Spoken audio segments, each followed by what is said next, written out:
حضرت مولانا خلیل احمد صاحب سہارنپوری رحمۃ اللہ علیہ فرماتے ہیں کہ حضرت مولانا فیض الحسن صاحب سہارنپوری رحمۃ اللہ علیہ جو حضرت گنگوئی رحمۃ اللہ علیہ کے آدمیوں میں سے تھے، وہ ہمارے بزرگوں میں سے ہیں۔ جب ان کا انتقال ہوا تو 1 مہینے تک ان کے کمرے سے مشک و عنبر کی خوشبو آتی تھی۔ کسی نے جا کر یہ کیفیت حضرت مولانا رشید احمد گنگوئی رحمۃ اللہ علیہ سے عرض کی کہ حضرت گنگوئی نے فرمایا کہ یہ درود شریف پڑھنے کی برکت ہے، کیونکہ حضرت مولانا فیض الحسن صاحب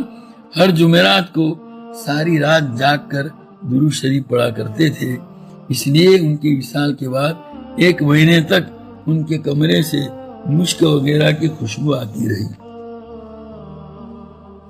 سرکار دو عالم صلی اللہ علیہ وسلم کی ذات اقدس سراپا معطر اور خوشبو میں بسی ہوئی تھی۔ آپ صلی اللہ علیہ وسلم کا پسینہ بھی بڑی بڑی خوشبوؤں سے بڑھ کر خوشبودار ہوا کرتا تھا۔ آپ صلی اللہ علیہ وسلم جس گلی سے گزر جاتے تھے، شام تک اس گلی سے خوشبو آتی رہتی تھی، اور صحابہ کرام آپ صلی اللہ علیہ وسلم کی خوشبو سونگھ کر پہچان لیتے تھے کہ آج سرکار مدینہ یہاں سے گزرے ہیں۔ اسی طرح جو شخص نبی کریم صلی اللہ علیہ وسلم سے مصافحہ کر لیتا تھا تو شام تک اس کے ہاتھ سے خوشبو آتی رہتی تھی، اور وہ دوسرے ساتھیوں میں اپنے ہاتھ کی خوشبو کی وجہ سے ممتاز ہو جاتا تھا، اور لوگ پہچان لیتے تھے کہ آج تم نے حضور صلی اللہ علیہ وسلم سے مصافحہ کیا ہے، اس لیے تمہارے ہاتھوں سے خوشبو آ رہی ہے۔ سرکار دو عالم صلی اللہ علیہ وسلم کا یہ معمول تھا کہ وہ حضرت ام سلیم رضی اللہ تعالی عنہا کے یہاں دوپہر میں اکثر آرام فرماتے تھے، اور حضرت ام سلیم حضرت انس رضی اللہ تعالیٰ عنہ کی والدہ ماجدہ تھی۔ وہ آپ صلی اللہ علیہ وسلم کے لیے چمڑے کا بچھونا بچھا دیا کرتی تھی، اور آپ کو چمڑے کا تکیہ دے دیا کرتی تھی، اور اس پر آپ صلی اللہ علیہ وسلم آرام فرماتے تھے۔ گرمیوں میں حضور صلی اللہ علیہ وسلم کو پسینہ بہت زیادہ آتا تھا، اور جب آپ صلی اللہ علیہ وسلم سو جاتے تھے تو آپ کی پیشانی مبارک پر پسینے کے قطرے موتیوں کی طرح نمودار ہو جاتے، تو وہ ایک شیشی لے کر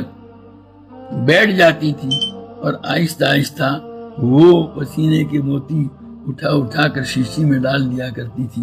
ایک دن وہ اسی طرح کر رہی تھی کہ نبی کریم صلی اللہ علیہ وسلم کی آنکھ کھل گئی،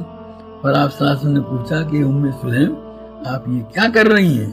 انہوں نے عرض کیا کہ حضور میں آپ کا پسینہ جمع کر رہی ہوں، اس لیے کہ آپ صلی اللہ علیہ وسلم کے پسینے میں